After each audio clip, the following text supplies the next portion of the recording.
Welcome to Health CZO Applications of Biotechnology।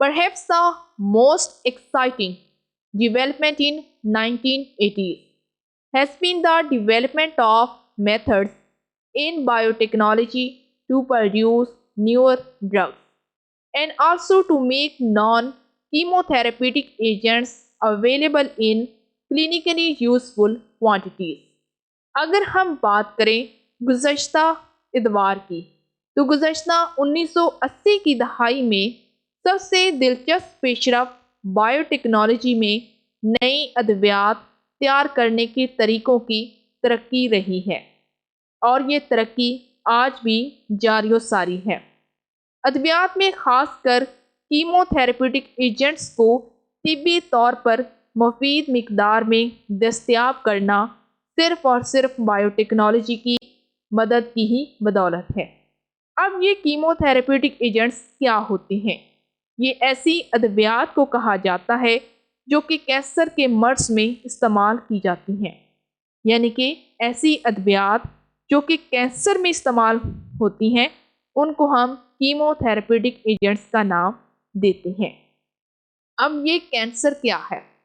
Cancer ایک ایسی بیماری ہے جس میں انسانی جسم کے خلیے حد سے زیادہ تجاوز کرنا شروع کر دیتے ہیں، یعنی کہ uncontrolled growth of cells is called cancer۔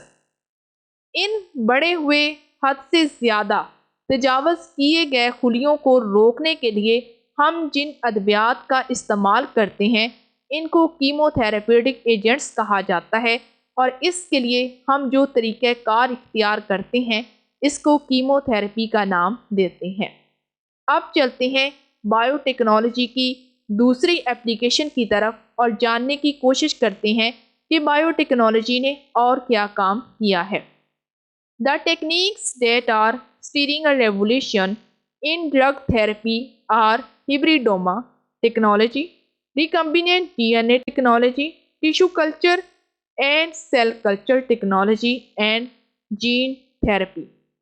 اس میں ہم کچھ ایسی ٹیکنیکس کی بات کریں گے جو ادویات کو بطور علاج میں انقلاب برپا کر رہی ہیں۔ تو ان میں شامل ہے سب سے پہلے نمبر پر ہیبریڈوما ٹیکنالوجی۔ یہ ایک ایسی طریقہ کار، ایک ایسے پروسیجر کو کہا جاتا ہے جس میں ہم بڑی تعداد میں ایک جیسی اینٹی باڈیز کو بناتے ہیں، اور یہ سب صرف اور صرف بایوٹیکنالوجی کی وجہ سے ہی ممکن ہو سکا ہے۔ دوسرے نمبر پر ہے ریکمبیننٹ ڈی این اے ٹیکنالوجی۔ یہ بھی ایک ایسی ٹیکنیک ہے جس میں دو مختلف سپیشیز، مثلاً مرد اور عورت، یہ دو مختلف سپیشیز ہیں، ان کے ڈی این اے کو ملانا اور آپس میں جوڑنا ریکمبیننٹ ڈی این اے ٹیکنالوجی کہلاتا ہے، اور یہ بھی بایوٹیکنالوجی کی ہی بدولت ممکن ہوا ہے۔ اس کے بعد تیسرے نمبر پر ہے ٹیشو کلچر۔ یہ ایک ایسا طریقہ کار ہے جس میں کسی بھی جانور، پودے یا پھر انسان سے ٹیشو کے ٹکڑوں کو مصنوعی ماحول میں منتقل کیا جاتا ہے تاکہ ان کو دوبارہ سے زندہ رکھا جائے اور ان سے کام جاری رکھوایا جائے۔ تو اس طریقہ کار کو ہم ٹیشو کلچر کہتے ہیں۔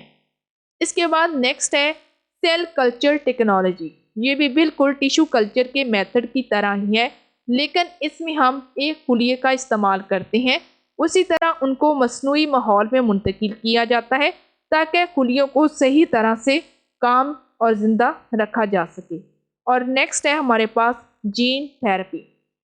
اس کو ہم نیکسٹ آنے والی سلائیڈز میں ڈیٹیل کے ساتھ ڈسکس کریں گے کہ جین تھراپی کیا ہوتی ہے۔ یہ اصل میں ایک ایسے علاج کو کہا جاتا ہے جس میں جینز کو رد و بدل کر کے ایک نئی چیز بنانا یا پھر غلط جین کی جگہ پر صحیح جین لگانا اور انسانی صحت کو بہتر بنانا جین تھراپی کہلاتا ہے۔ بائیو ٹیکنالوجی کی تیسری ایپلیکیشن ہے the use of hormone replacement therapy for the persons who are deficient in a particular hormone is a well-established method for the treatment of endocrine disorders۔ Bio technology کی یہ application خاص کر ان افراد کے لیے ہے جن میں کسی خاص ہارمون کی کمی ہوتی ہے۔ اگر کسی انسانی جسم میں کوئی ہارمون کی کمی واقع ہو جاتی ہے تو ایسی صورت میں ہم اس بیماری کو اینڈوکرائن ڈس آرڈرز کہتے ہیں۔ ان کے لیے ہارمون ریپلیسمنٹ تھراپی کا استعمال اینڈوکرائن عوارض کے علاج کے لیے ایک قائم شدہ طریقہ کار ہے، اور یہ طریقہ کار ہمیں صرف بائیو ٹیکنالوجی کی ہی مدد سے ملتا ہے۔ The non-availability of these hormones in sufficiently large quantities are a limitation۔ In hormone کی کافی بڑی مقدار میں عدم دستیاب بھی ایک حد ہے۔ However, biotechnology has made it possible to get these hormones in large quantities in pure form۔ تاہم بائیو ٹیکنالوجی نے اس بیماری کو ناممکن سے ممکن میں تبدیل کر دیا ہے۔ بائیو ٹیکنالوجی نے ان ہارمون کی بڑی مقدار میں خالص شکل میں حاصل کرنا ممکن بنا دیا ہے، جو کہ شاید اب سے پہلے ممکن نہیں تھا۔ This has given a hope for the treatment of these disorders with pure products۔ Bio technology نے خالص مصنوعات سے ان امراض کے علاج کی امید پیدا کر دی ہے، کیونکہ بہت سارے لوگ پہلے یہ سمجھتے تھے کہ شاید اگر ہمارے جسم میں ہارمون کی کمی ہے تو ہم کبھی بھی ٹھیک نہیں ہو سکتے، لیکن اب اس بیماری کو بھی ناممکن سے ممکن میں تبدیل کر دیا گیا ہے، اور ہارمون کے لیے بھی خاص کر ادویات بھی موجود ہیں اور اس کا علاج کرنے کا صحیح طریقہ کار بھی موجود ہے، جس کی وجہ سے اینڈوکرائن ڈس آرڈرز کو مکمل طور پر صحیح کیا جا سکتا ہے۔ Some of the examples are biotechnologically produced hormones like insulin, somatostatin and human growth hormones۔ کچھ مثالیں بائیو ٹیکنالوجیکل طور پر تیار کردہ ہارمونز جیسا کہ ہمارے پاس موجود ہیں کچھ ادویات لائکا انسولین، سومیٹوسٹیٹن یہ بھی ایک ہارمون ہے، اینڈ ہیومن گروتھ ہارمون یہ ان لوگوں کے لیے ادویات ہے جن کا قد صحیح سے بڑھ نہیں پاتا یا ان کے جسم کے کوئی بھی اعضاء صحیح سے نشوونما نہیں ہو پاتے، تو ایسے لوگوں کے لیے human growth hormone replacement therapy تیار کی جاتی ہے تاکہ ان کی بڑھوتری کو صحیح طرح سے ممکن بنایا جا سکے۔ The fourth application of biotechnology is one of the most exciting applications of biotechnology is gene therapy۔ Biotechnology کی سب سے دلچسپ ایپلیکیشنز میں سے ایک جین تھراپی ہے۔ جین تھراپی کہا جاتا ہے جینز کو صحیح کرنا، ان کا علاج کرنا۔ تو ظاہری سی بات ہے کہ جین ڈس آرڈرز بھی موجود ہوں تو تبھی ہم جین تھراپی کر سکتے ہیں۔ جینز کی بیماریاں ایک ایسی بیماریاں ہوتی ہیں جو کہ والدین سے بچوں میں بھی منتقل ہو سکتی ہیں، یا پھر جب بچے بڑے ہو رہے ہوتے ہیں اور معاشرے میں رہتے ہوئے ماحول کی ضروریات کو دیکھتے ہوئے تب بھی ان کے جینز میں تبدیلی رونما ہو سکتی ہے، اور ان غلط لگی ہوئی جینز کو صحیح کرنا جین تھراپی کہلاتا ہے۔ مزید ہم جین تھراپی کے بارے میں جاننے کے لیے سلائیڈ کو ریڈ کرتے ہیں۔ This involves removal of faulty genes from the cell and incorporation of correct genes in its place۔ Gene therapy میں کیا کیا جاتا ہے؟ جین تھراپی کے طریقہ کار میں کسی بھی خلیے سے ناقص جین کو ہٹا دیا جاتا ہے۔ اگر ہم انسانی جسم کو دیکھیں تو ہمیں یہ دیکھنا ہوگا کہ کس خلیے کے اندر جین صحیح طرح سے نہیں لگے ہوئے۔ جب ہمیں یہ معلوم ہو جاتا ہے کہ اس خلیے کے اندر ناقص جین ہے تو اس خلیے سے ناقص جین کو ہٹا لیا جاتا ہے اور اسی خلیے کے اندر صحیح جگہ پر درست جین کو شامل کر دیا جاتا ہے۔ اس طریقہ کار کو جین تھراپی کہتے ہیں۔ Gene therapy promises cure to all genetic abnormalities including thalassemia, hemophilia, and sickle cell anemia, which were thought to be incurable till recent times۔ Gene therapy ان تمام جنیاتی بیماریوں کے علاج کا وعدہ کرتی ہے جو کہ آج سے پہلے تک ان کو لا علاج سمجھا جاتا تھا، جس میں شامل ہیں پہلے نمبر پر تھیلیسیمیا۔ یہ ایک خون کی بیماری ہے جو کہ والدین سے بچوں میں منتقل ہوتی ہے۔ اس میں انسانی جسم کا کل ضرورت سے کم ہیموگلوبن بنانا شامل ہے۔ جب انسانی جسم ضرورت کے مطابق ہیموگلوبن نہیں بنا پاتا تو اس طرح سے پیدا ہونے والی بیماری کو تھیلیسیمیا کہا جاتا ہے۔ اس کے بعد اگلی بیماری ہے ہیموفیلیا۔ یہ بھی خون کی ہی بیماری ہے۔ خون کا صحیح سے نہ جمنا ہیموفیلیا کہلاتا ہے۔ اگر انسان کا ایکسیڈنٹ ہو جاتا ہے، کہیں چوٹ لگ جاتی ہے، کہیں زخم لگ جاتا ہے تو ایسی صورت میں ان کا خون جو بہہ رہا ہے اگر وہ صحیح سے نہیں جمتا تو ایسی بیماری کو ہیموفیلیا کہا جاتا ہے۔ اس کے بعد اگلی بیماری ہے سکل سیل انیمیا۔ یہ بھی خون کی ہی ایک بیماری ہے۔ اس بیماری میں خون کے سرخ ذرات کا آکسیجن کو صحیح سے نہ پکڑنا اور پھر سارے جسم میں صحیح طرح سے آکسیجن کو مہیا نہ کرنا، یہ سکل سیل انیمیا کی بیماری کہلاتی ہے۔ It also promises a better treatment to the infectious diseases like AIDS۔ Biotechnology یہ بھی وعدہ کر رہی ہے کہ ایڈز جیسی متعدی بیماریوں کے بہتر علاج کا بھی بائیوٹیکنالوجی وعدہ کرتی ہے، اور آج کے دور میں چاہے تھیلیسیمیا ہو، چاہے ہیموفیلیا ہو، چاہے سکل سیل انیمیا ہو یا پھر بڑی بیماری ایڈز ہو، آج کے دور میں ان سب کا علاج ممکن ہے، اور یہ صرف بائیوٹیکنالوجی کی ہی بدولت ممکن ہوا ہے۔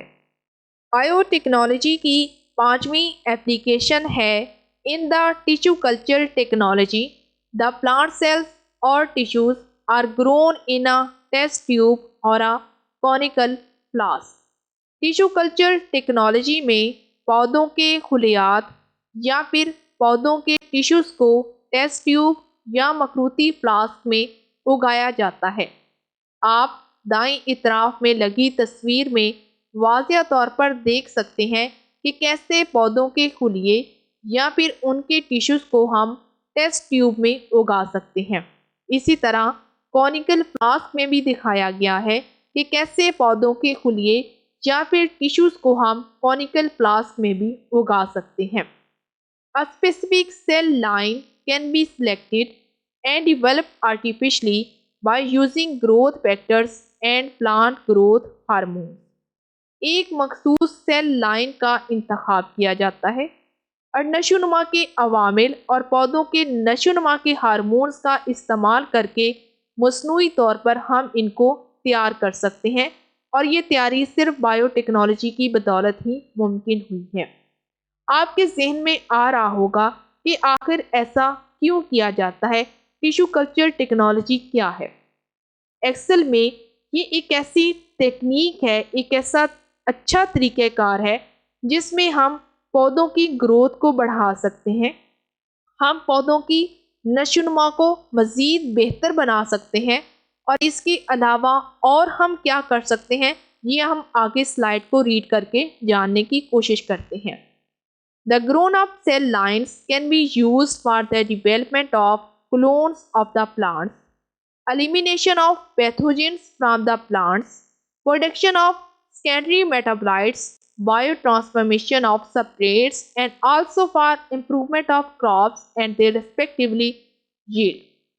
پروان چڑھانے والی خلیے کی یہ لائن کو پودوں کی کلون کی نشوونما کے لیے استعمال کیا جاتا ہے۔ یعنی کہ پودوں کی کلوننگ کی جاتی ہے۔ ایک جیسے بہت سارے پودوں کو بنانا، ان کی نشو و نما کرنا کلوننگ آف دا پلانٹس کہلاتا ہے۔ اس کے علاوہ پودوں سے جراثیم کے خاتمے کرنا، یعنی کہ اگر ہم نے کوئی فصل بوئی ہے اور اس میں بہت زیادہ کیڑے مکوڑے لگ گئے ہیں تو ایسی صورت میں ہم اس ٹیشو کلچر ٹیکنیک کی مدد سے ان کا خاتمہ کر سکتے ہیں۔ ثانوی میٹابلائٹس کی پیداوار اور اس کے علاوہ سپریٹس کی بائیو ٹرانسفارمیشن کی تشکیل اور فصلوں اور ان کی متعلقہ پیداوار کی بہتری کے لیے بھی استعمال کیا جا سکتا ہے۔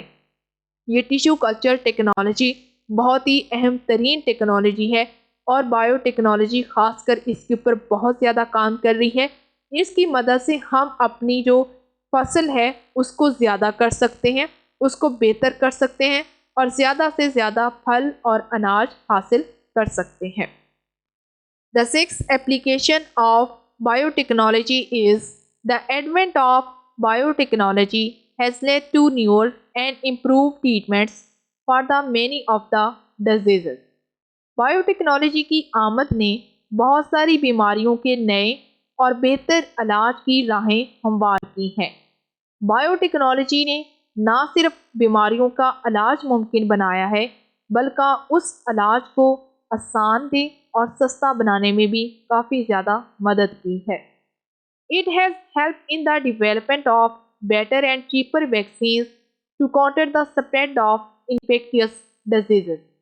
بایوٹیکنالوجی کی مدد سے ہی متعدی بیماریوں کے پھیلاؤ کا مقابلہ کرنے کے لیے بہتر اور سستی ویکسین تیار کرنے میں بھی بہت زیادہ مدد ملی ہے۔ Recombinant DNA vaccines are being developed for the viral, protozoal and bacterial infections. Viral infection ہو، چاہے پروٹوزول انفیکشن ہو یا پھر بیکٹیریا سے پھیلتا ہوا مرض ہو، ان تمام کے لیے ریکمبیننٹ ڈی این اے ویکسین تیار کی جا رہی ہے جو کہ بہت ساری بیماریوں کے علاج کے لیے بہترین حل ہے۔ اس ایپلیکیشن سے ہمیں یہ معلوم ہوا ہے کہ بایوٹیکنالوجی نے بہت ساری بیماریوں کی روک تھام میں بھی کافی زیادہ کام کیا ہے۔ اگر ہم آج سے 50 سال پہلے کی بات کریں تو بہت سارے انفیکشن جیسے کہ چکن پاکس، اسمال پاکس، نزلہ زکام، ان سب کے لیے کوئی بھی علاج ممکن نہیں تھا، جبکہ آج کے دور میں ان سب کے لیے ویکسین موجود ہیں۔ بایوٹیکنالوجی کی ساتویں ایپلیکیشن ہے biotechnology has created a revolution in the diagnosis of many epidemic diseases. Biotechnology نے کئی وبائی امراض کی تشخیص میں انقلاب برپا کر دیا ہے۔